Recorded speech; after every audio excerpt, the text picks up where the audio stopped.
Hello and welcome to Nonviolence International's YouTube channel. My name is Kate and I am an MPhil student in Development Studies at the University of Cambridge. In the newest installment of Spotlight series, today I have the pleasure of interviewing Dr. Sarah Lockwood. Dr. Lockwood is a lecturer at the Center for Development Studies at the University of Cambridge, where I study. Dr. Lockwood's research lies at the intersection of comparative politics and the political economy of development, with a focus on protest and other forms of democratic accountability.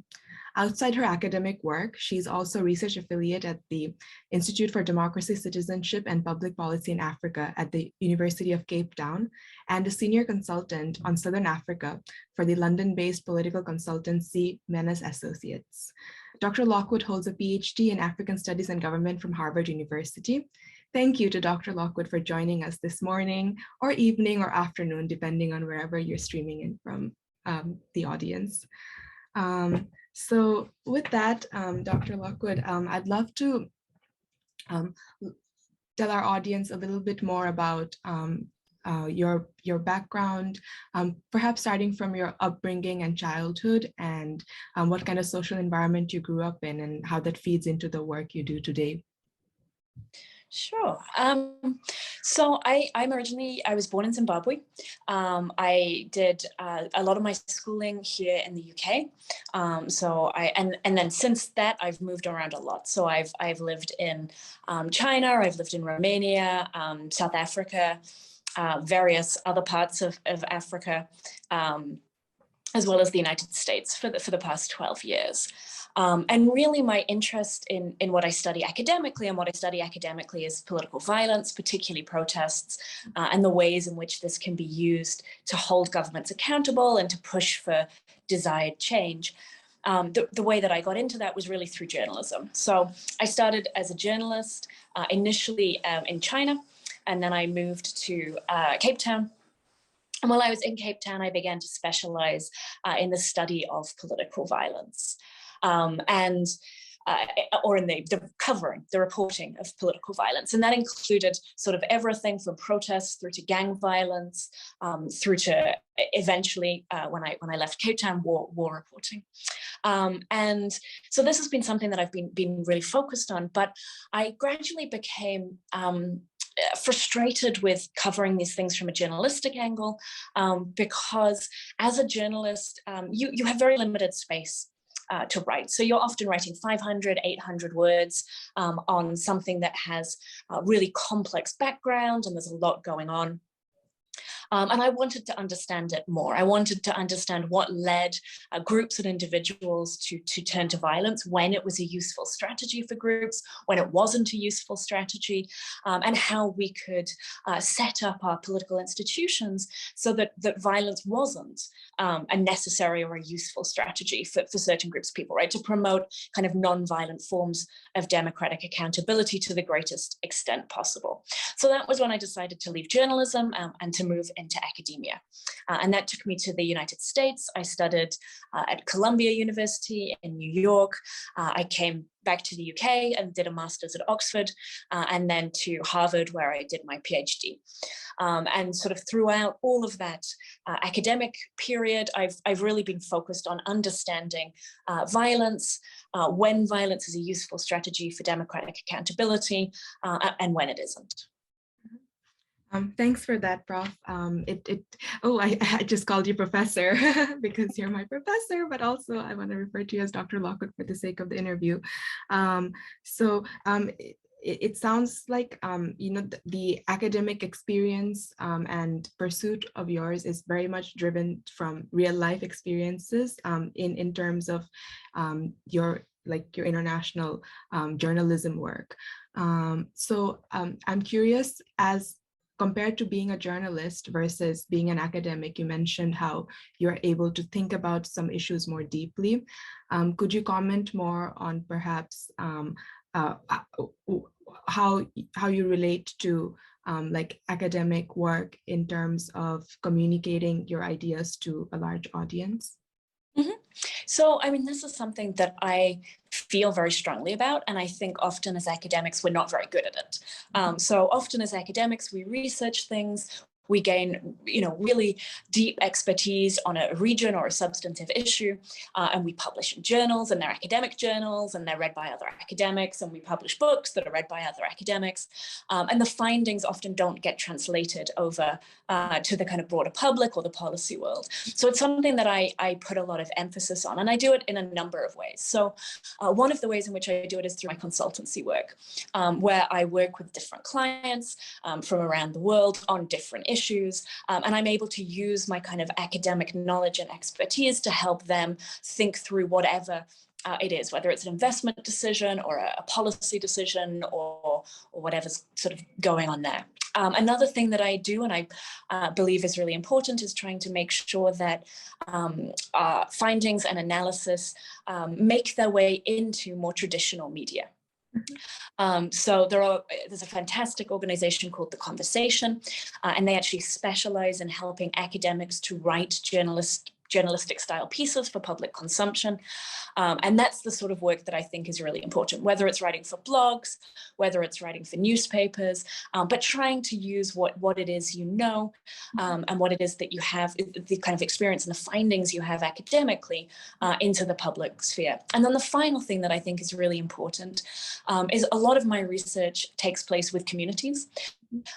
So I go to a community, I spend a period of time with and in that community doing interviews, participant observations, surveys, whatever it is that particular strand of research is.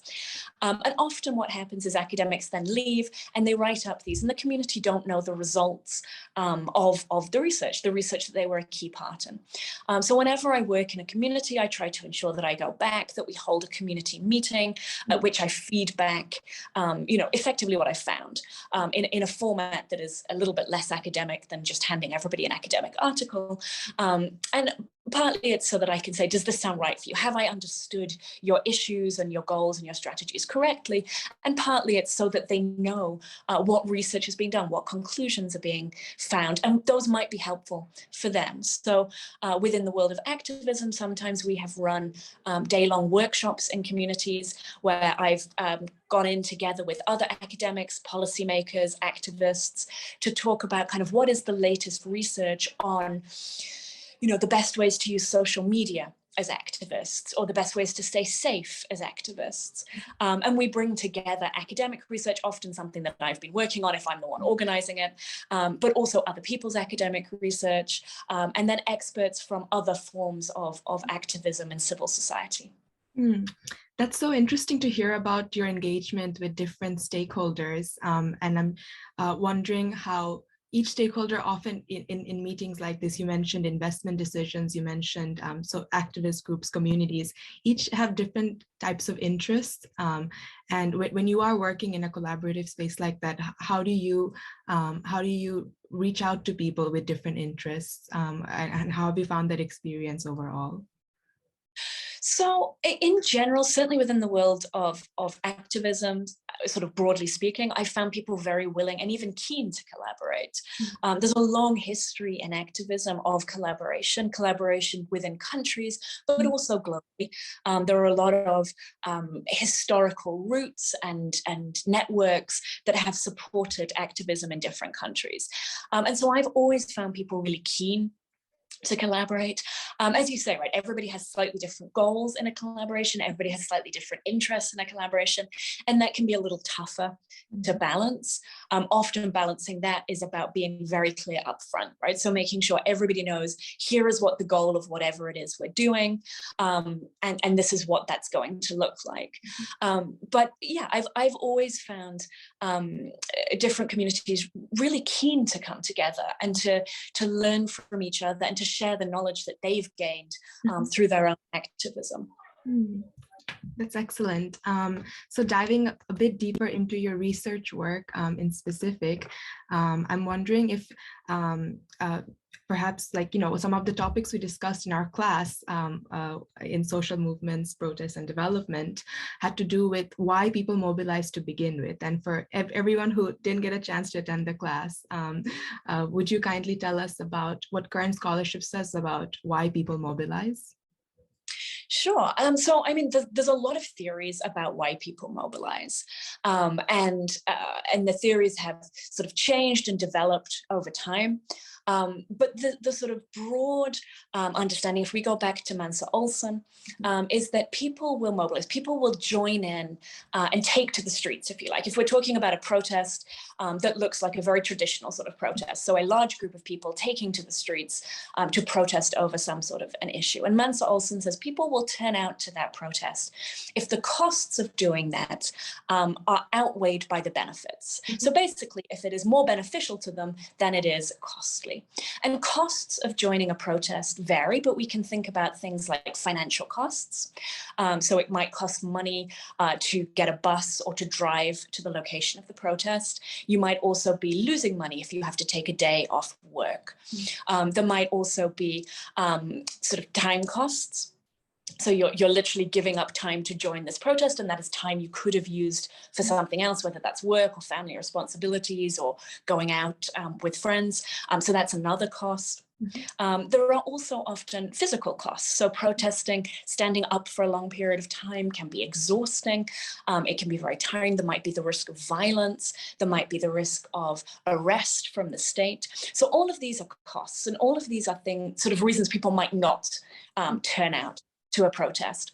On the benefits side, the literature says there are lots of different benefits that might help to outweigh this. So there might be, under certain circumstances, financial benefits. So in some contexts and cultures, it is very common to provide some sort of material incentive for people to protest. That might be a little bit of money to offset the costs that the protesters are bearing. It might be food, it might be t-shirts, right? Something it's a little bit of a material incentive. So that might be one reason that people are joining. A really obvious reason is that people believe in the cause, right? They want to turn up, they want to bring about change, but we need certain things for that to be enough to overcome these costs. So people need to believe that the issue is important. They need to believe that the protest has some chance of making a difference, right? If people don't believe the protest is going to do anything, then it's potentially very high cost and very low benefit. So if there is sort of framing, or there is an understanding that it's going to be really beneficial to the cause that somebody believes in, that might be a reason they turn out. We also know that social networks are really important. So people turn out because they know other people who are turning out, because maybe it's going to be an event, a day with friends. Sometimes, I've attended a lot of protests over the years, and they can be really enjoyable. There can be something really nice about spending a day with friends doing something you believe in. So this can be another reason. Emotions can also be part of it. So there's some really interesting research showing that if people believe they will gain social status from joining a protest, they are more likely to join a protest. The strength of someone's kind of grievance, the strength of their commitment to the cause or to the group, these are all going to have impact. So as you can tell from this, there are kind of a lot of reasons people might join a protest. There isn't one reason. We can't say, people always join a protest because X or because Y. It tends to be a sort of collaboration of all sorts of different things. The extent to which they believe there's going to be repression, the extent to which they care about the issue, all of these things kind of come together and factor into this cost-benefit analysis. And then if the benefits, the perceived benefits outweigh the costs, the literature says people should turn out. Yeah, that reminds me, especially in terms of the social aspect of going into a protest. It's having been to some protests myself, it's always been a pleasure to see people that I know and to be able to catch up and connect, of course, while signaling commitment to the cause. Yep, so it seems that there really are very diverse reasons. We should never forget that social aspect, right? And it also, the social aspect or the material inducements aspect, none of these diminish the importance of protest, right? So it's not the case that if people are joining a protest in part because it's socially enjoyable, or in part because they get a t-shirt or they get some food, this doesn't mean that the protest isn't legitimate, right? The protest can be legitimate, the protest can be over an issue that people care very, very deeply about. And it's really important that when we think about some of these other reasons people join in, we don't say, oh, that's less legitimate somehow, right? Somebody turning up, they enjoy the social aspect isn't a real protester. Or somebody who turns up because they get a free t-shirt isn't a real protester. That's not how we think about these things in the literature as a whole, right? It's about people having multiple reasons why they turn out and why they don't turn out on a given day. But that protest is a legitimate form of political action, and anybody who turns up to the protest with the goal and intention of protesting is a legitimate protester. Yeah. Your research has pointed out another participant of protests, and those are protest brokers. To quote a protester from Comas, an informal settlement in the Western Cape, who you mentioned in one of your papers called Protest Brokers and Technology of Mobilization, the protester says, organizing protests is like a job. You need contacts and skills. What are protest brokers, and why might organizing protests be like a job? Absolutely. So the first thing to just note for anybody who's familiar with South African geography and is now thinking there is no settlement in the Western Cape called Comas, that's absolutely true. In this article, in order to protect the identities of these brokers who engage in activities that the South African state often considers illegal, I changed the name of all informal settlements. So just to put that up for anybody who's familiar with the context. So what are protest brokers? Well, protest brokers are people who organize protest on behalf of other people. And we know that these people exist. So some of them we're really familiar with. So grassroots activists, right? People who are members of a broad activist movement, and they're organizing protest in their local community, usually at the request of the kind of leadership of the activist movement, right? Maybe the activist movement has called for a day of protest or a week of protest, right? So these grassroots activists, they're a type of protest broker, right? They're organizing protests. They have, crucially, skills and contacts in the local community that enable them to persuade people to turn out, people to protest. But they're not organizing protest sort of for themselves so much as for somebody else kind of what we broadly consider an elite in the literature. So grassroots activists are an example of protest brokers. Shop floor stewards and unions are another example, right? They organize action among their branch of the union on behalf of union leadership. What my research does is sort of points out that we know these people exist and they play a really important role, right? Organizing protest is extraordinarily difficult. You've got to persuade people to turn out. You've got to persuade people to all get together in the same place at the same time for the same reason. And if you've ever tried to, organize anything on a large scale, you'll know how difficult that can be. So organizing protest is difficult and somebody has to do it. And often in the literature, there is an assumption that protests should be spontaneous, right? That the only legitimate form of protest is when a community rises up as one spontaneously, and that if anybody is organizing protest, it's somehow manipulated or it's not a real protest. So my work says that that's not true. Protest is always organized. Even protests that seem spontaneous have some form of organization in them, because very few people wake up in the morning and think, you know what, at 3 o'clock, I'm going to go to the central square and I'm going to protest this issue. Right? In general, if you see large groups of people together, there's been a little bit of organization. And not only does that not mean it's an illegitimate protest, claiming that organization makes a protest illegitimate actually diminishes the really hard work of activists, right? The people who do this work, and sort of pushes them to one side and either says they're not important, or it says that somehow if they're involved, something is illegitimate, right? They're manipulating people, and that's often not true. They're giving people the organization to legitimately voice and air grievances. So my work focuses in on these people doing the organizing. And it says we know what they look like in certain circumstances, in activist movements or in unions. But when you see community protests, you also see, so kind of community protests outside of an activist organization or a union or a political party or any sort of formal structure, you still see these same individuals organizing, right, and helping to arrange a protest. Now, not all protest is elite organized. Some is just organized by these brokers at the local level. But my work focuses particularly on elite organized protest, which is a subgenre of protest and is particularly common in countries where protest is seen as a legitimate way of holding people accountable, right? So then there are kind of reasons for people to invest in protest as a form of accountability.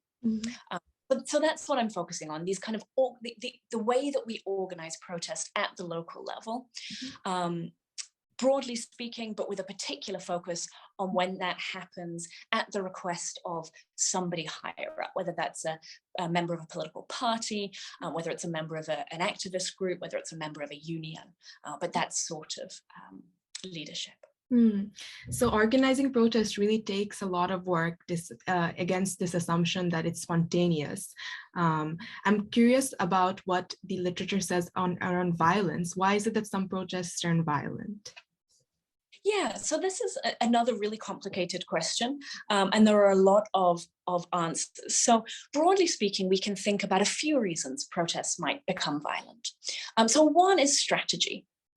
So the protesters themselves might choose to engage in violence as a strategy. So this might happen where protesters believe that violence is the best way to achieve their goals.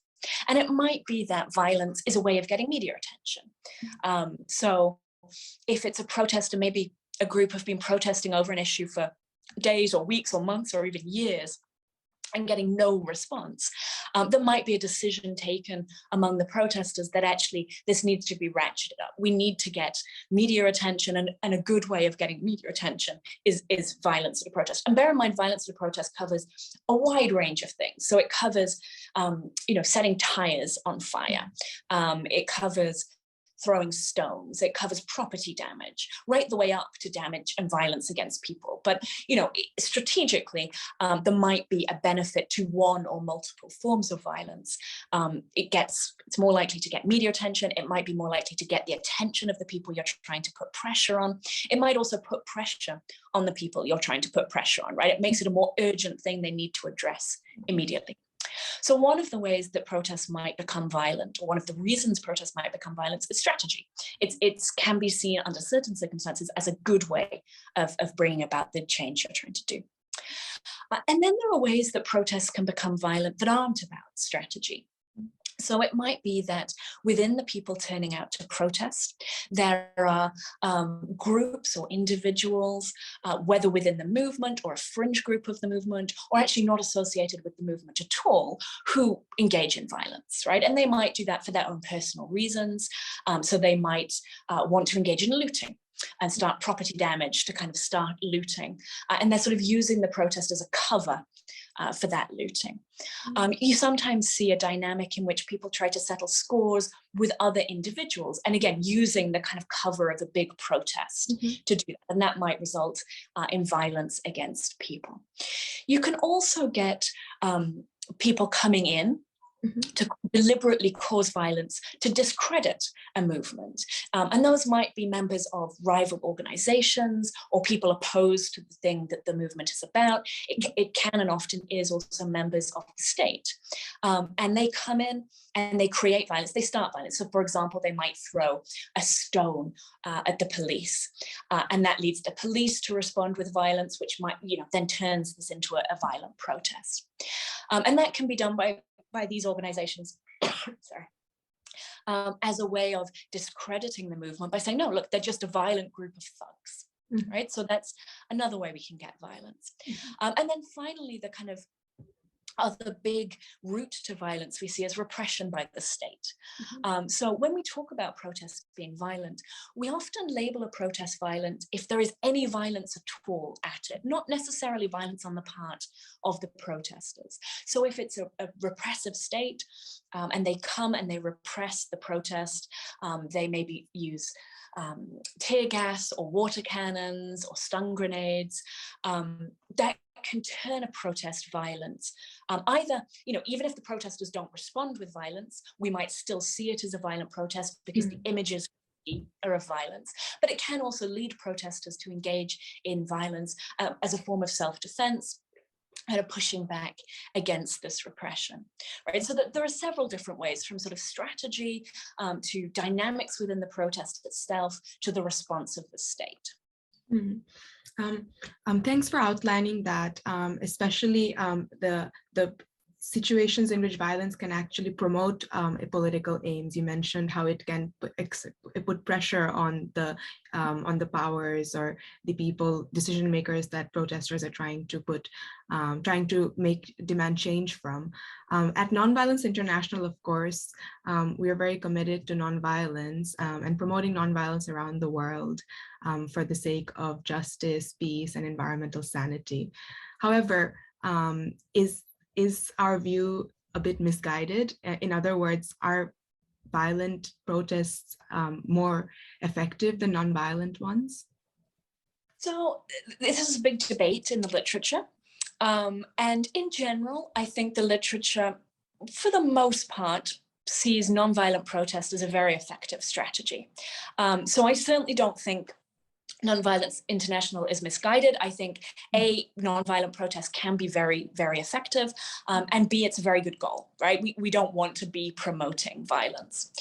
The challenge is that I don't believe, based on the literature, based on my own experience, that all groups have the same opportunity to engage in nonviolent protest. And what I mean by that is that, we know, for example, that some organizations and some groups are more likely to be repressed by the state. So these might be organizations, groups, movements that take to the streets with the absolute intention of being a peaceful protest, but circumstances during the protest, the response of the state or the response of civil society more broadly, turns it into a violent protest. So that's part of it. And then the strategic part. There are, many activists I speak to from particularly marginalized communities say, if we don't engage in some violence, and these tend not to be talking about very, very severe violence, right? We're not talking about attacking other people. We're talking about, in the South African context, barricading roads, setting tires on fire in these barricades, maybe throwing stones. And the activists from very marginalized communities often say, if we don't do this, nobody listens, right?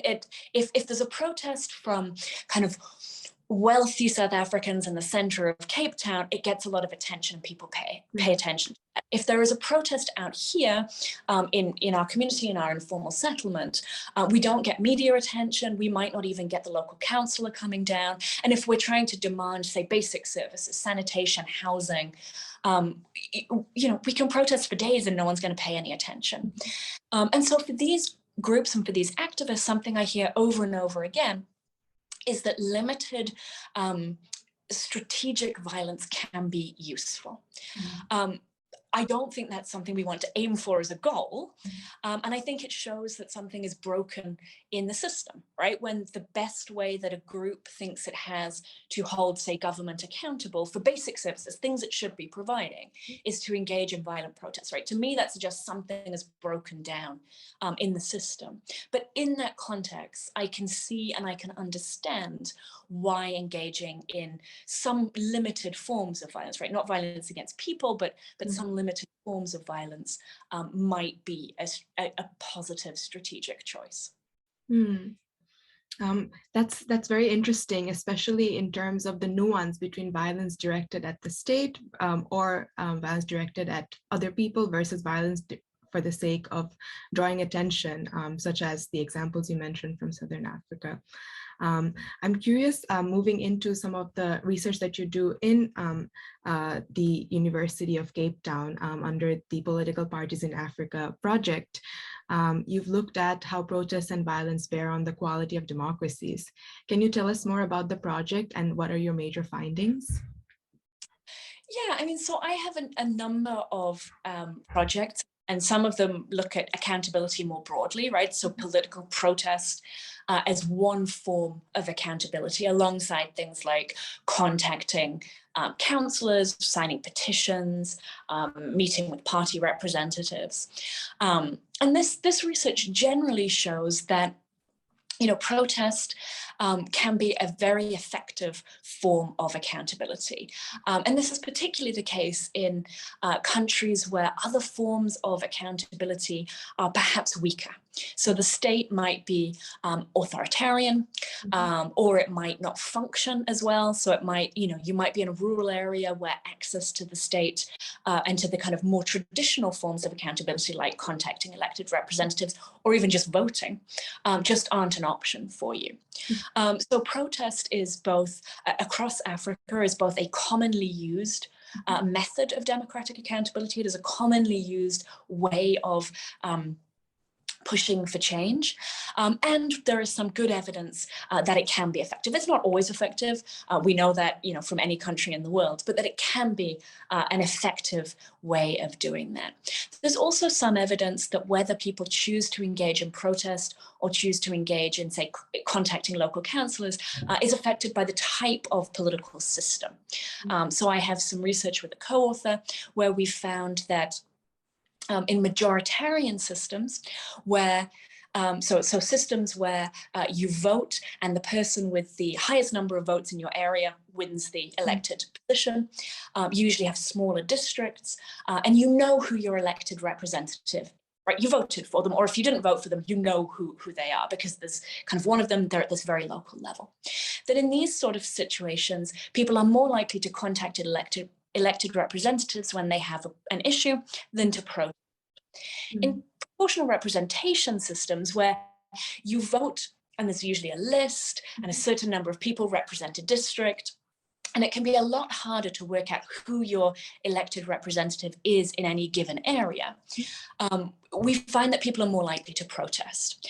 And we sort of hypothesize and provide some evidence to show that this is because if it's hard to identify your elected representative, it's just really hard to contact them. You don't have that outlet. You don't have that form of democratic accountability.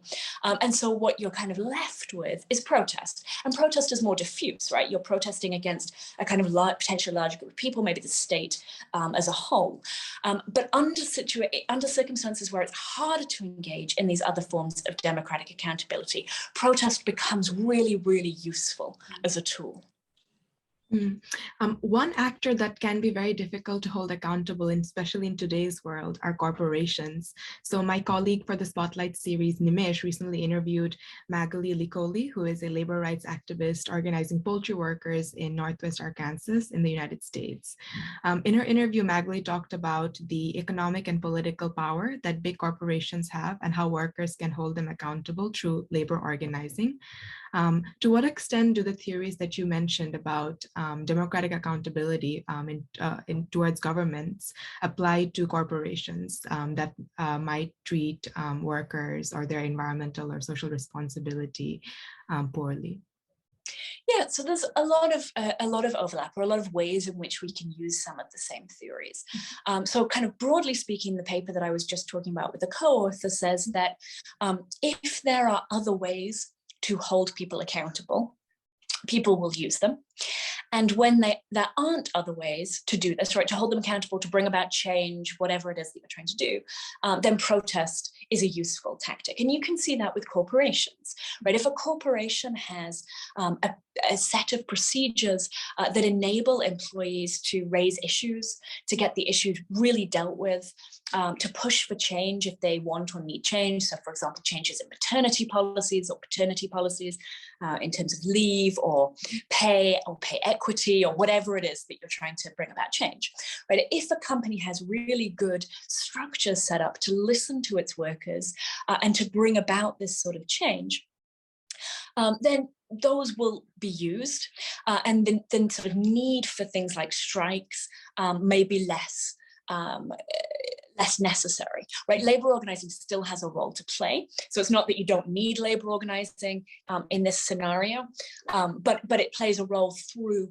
kind of interfacing with the company and helping employees use procedures and policies that are already in place. When organizations don't have these policies or procedures, or they break down for some reason, then that's when things like strikes, right, or protests, broadly speaking, can become a very useful tool. Because again, you don't have this other mechanism. And so you need to turn to something that enables you to engage in activity that you can do and that is likely to put pressure on the company. So a lot of, my work focuses on governments, but a lot of the literature is the same. So I read a lot of literature on unions, I cite literature on unions. I actually started my academic work looking at unions, so it's work that I know and use a lot. What really we're talking about, though, is just the kind of structures are different, but a lot of the mechanisms and a lot of the underlying causality and causal links are the same. You mentioned the system in terms of the structures as well that that protesters seek to affect. Would you broadly say that protests are an effective way of achieving a group's goals? They can be. There are lots and lots of examples of protests that aren't effective. There are sort of thousands of protests that go unnoticed, that are ignored by the state or the company or whoever is trying to bring about change, right? So they're not inevitably successful, but we know that they can be successful. And there are examples of, throughout history of protests that have changed the course of the world. And those can be protests that have changed the course of the world really at the global level, right? Forcing the international arena to do something, forcing governments in a country or colonizing powers to do something, right down to the very local, right? To getting speed humps put in outside your kid's school, right? Protests can also sort of help to bring about that. So protests can be an extraordinarily powerful tool, but it doesn't mean that every protest is always going to achieve its goals. Yeah, Dr. Lockwood, you also mentioned throughout the conversation how you have worked directly with communities, whether that's part of your research work, but also you have been an activist yourself in different parts of the world. So how is the experience for you balancing the role of being an academic and an activist at the same time? Do you find that it's that it's an advantage, or does it come with challenges? I think both. So one of the advantages is that I can sort of use knowledge that I gain in one sphere to help me in another. So things that I learn through my academic work about what makes protests successful, or how to encourage people to turn out, et cetera, right? I can apply to activism. And that I think can help me to be a better activist. Equally, things that I learn and experience as an activist, they spark research questions for me. The entire research project on protest brokers started because I was spending time at a lot of protests and really interested in this category of people that I sort of saw organizing protests, but that the literature hadn't written about yet. And so that's why I wanted to look into them. So there are benefits. There are certainly also challenges. It can be very difficult sometimes if I am attending a protest as an academic, so I am doing interviews and researching it. It's very important not to also get involved. You don't want to muddy it. You want to be able to be neutral in a situation, and that can be difficult if it's a cause I firmly believe in, or a cause I firmly disagree with. That can also be sort of challenging. And then there's kind of, when you write up, you need to make sure, particularly from the academic side, that you're writing up as a kind of a neutral academic to some extent, right? The more activist your work reads within academia, the less seriously it tends to be taken, right? People think that you have an axe to grind, or you have a partisan view, or you're not approaching the topic as a true academic, you're approaching it with preconceived ideas and notions. So there are ways in which I need to keep these things separate as well. And I do. So if I'm sort of studying a protest or a set of protests, I don't get engaged in them. Equally, if I am involved in an organization or a cause, I don't study them. I keep those separate, although there is obviously some leakage between them in terms of knowledge and information. That's wonderful. Well, those are all the questions that I have. Yeah, thank you very much, Dr. Lockwood, for sharing your research insights, your philosophy around engaging with communities and academia, as well as your experiences across different geographies, studying protests and doing protests yourself. Really appreciate your presence, and I personally am honored that you could be my first interviewee for the Spotlight series. It's been a pleasure. Thank you so much for inviting me. If you think these conversations are important and would like to see them continue, please consider supporting NVI in the work we do by subscribing to this YouTube channel, following us on Twitter and Facebook, and visiting our website. Please consider donating to our organization and checking out our nonviolent training archive and database linked in the description. Every little bit counts to help build a more just and nonviolent world. Thank you.